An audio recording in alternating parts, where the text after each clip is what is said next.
Morning guys, Mark Ferrasci, Protect Dog Training. If I look a little rough around the edges, it's because I just got up at about 6:30 or so to get out the door to head to my police canine scenario training group that meet on Saturday. And it is open to the public, but it's run by ex-police officers that used to do a civilian class out at Alderhorse Police Canine Kennels for like over 20 years. And they've got some experience right now. They're breaking in a couple new green decoys, but that's all right. And it's more of a matter of the scenarios they set up that do a good job to get the dog to learn what to do through allowing him to think through the process. You know, scenarios are a totally different way of training, and it's usually a law enforcement attitude. It's a good one. But it's different. It's different than those that are in sport, Schutzen or ring sport and stuff. The way they build their dogs is totally different than the way law enforcement deals with their dogs.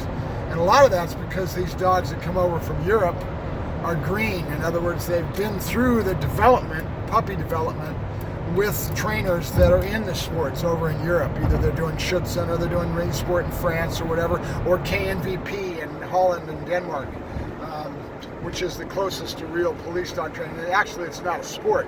KNVP actually is true certification for police dogs over in that part of the world, and it's a very tough orientation towards that. The genetics are a little bit different. They're breeding for a stronger dog in regards to that. That's why my dogs being the Dutch Shepherds that I've got being KNVP stock. You saw me in my first litter. I came out saying I didn't want anybody but well-qualified people. And I beat myself up to a point when I was on screen and accenting that so much that nobody even came to buy a puppy. So I got stuck with all 12 of them. And it took me a while to get them placed. This last time I changed my tact, my slant, and I basically did interviews online to try to get to know the people that the puppies were going to be placed with, made sure they understood what they were getting into the best I could, and then tried to make sure that they had the guidance and the help that they could get along the way. Like I had a referral from a top trainer here in LA that the customer's doing pretty good with his dog from what I can see. I'm going to find out tomorrow. I'm going to see him with his puppy. It's kind of cool. We're going to go out to a Schutzen IPO or trainer that I know real well that I work with on Sundays, Norman Augustin, and his puppy's only 16 weeks old now. I'm not even sure the age. 7/2 is their birth date on that litter, so you'd have to do the math. But so you know, at this point it's just nothing but play and pray and shaking the rag and getting them used to it and doing some things in that regards. But I like to stay on top. In fact, I sent out a message yesterday to all my puppy buyers and asked them to send me pictures and give me a little bit of a report on how their puppies are doing. And I'll stay in touch with you guys. If you're watching this, those that bought my puppies, I'll be doing this periodically, trying to stay in touch with you, because it's important to me to see how you do to develop your puppy. And it doesn't matter that you go and reach the things that I get into, but I want to make sure that you're doing the right things so they don't go sideways on you.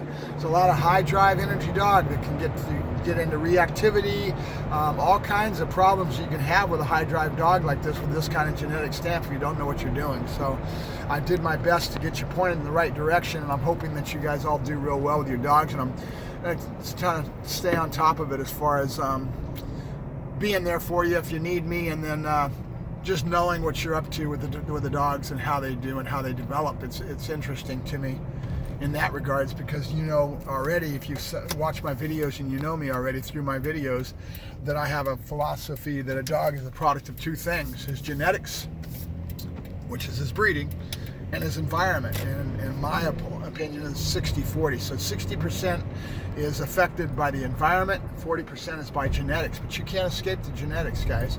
You got dealt that deck of cards, whatever you've got coming out of that litter, and you've got to try to be ahead of the curve, and trying to make sure you mold and shape that dog. Now we're getting into some subjects in my films that I want you guys to know I'm going to probably be picking back up again, which is how important is it when in dealing with molding and shaping the dogs, behaviors versus how you treat the dog. and their environment that you give them. Okay, a lot of people don't realize that your behavior, how you deal with them and how you deal with your overall environment, coming, going, your management things, putting them in a crate, handler bound and handler dependency, that kind of thing that can crop up real easy if you don't know what you're doing. And it's because of our human traits and what we do in a very normal pattern with most people that don't have the knowledge in treating their dog like it's a child and humanizing the dog. That's all about how you treat the dog. How do you react when the dog does something? Do you give them a lot more attention than they need? You give them a lot more voice tone? No, it's okay, whatever it may be, that you create these behaviors in the dog and how you treat them, right? And what you do. And it's different. That whole aspect is different than heel, sit down, stay, come and finish. Okay? In other words, training or conditioning a behavior, right? Heel, sit down, stay. That's a behavior, right? But where is the dog's head at in the work and where is his head at in general are a product of two things: his genetics, okay, because that's going to be stamped no matter what you do, and his environment. That means you, okay? So again, 60-40, 60% environment, 40% is genetics. And that's my personal opinion. You'll hear other people say it's the opposite, but I don't agree. I've been doing this for a lot of years. I've seen a lot of dogs, and I understand that I have a lot more ability to determine the dog's demeanor and his frame of mind and everything with what I do and how I approach the build. I'm always talking about when you train a dog, it's like building a house, right? Each layer on each layer on each layer, as the dog matures and goes through his maturity and his changes in life, because they definitely change. Okay. We'll talk more on this subject. I want to get into this more and more so people understand it. Caesar's got something that he always talks about. He says always calm and assertive. Okay, he calls it calm and assertive, and it's very apropos, but that's exactly it. How do you treat the dog in dealing with the animal?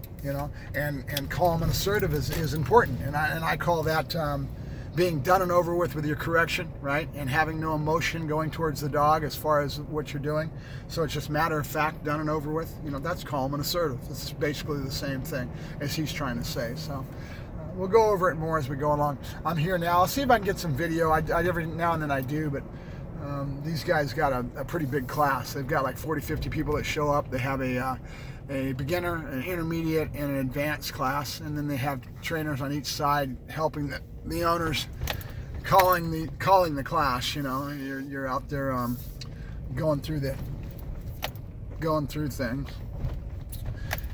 calling the tune, and there's always somebody that's got a right turn, left turn, and that's kind of what they do. They do their old style group class.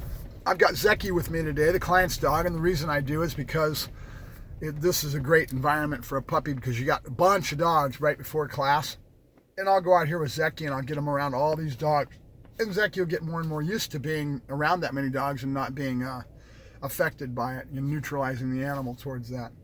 So it's a good one for a puppy. I won't do any bite work with him out here, but I have been doing and starting to spark the fire with some good Schutzen trainers that I've got. I like to develop my puppies with a Schutzen trainer because usually they have a lot more kindness, and when they're working the animal, we're working on grips, we're working on strikes, okay? And that's the basic foundation of your start when you start working with a dog. So I'll let you guys go. I've got to get busy with this, and have a good day. Mark Ferrasci, Pro Tech Dog Training, out training dogs as you. I'll talk to you later. Bye-bye.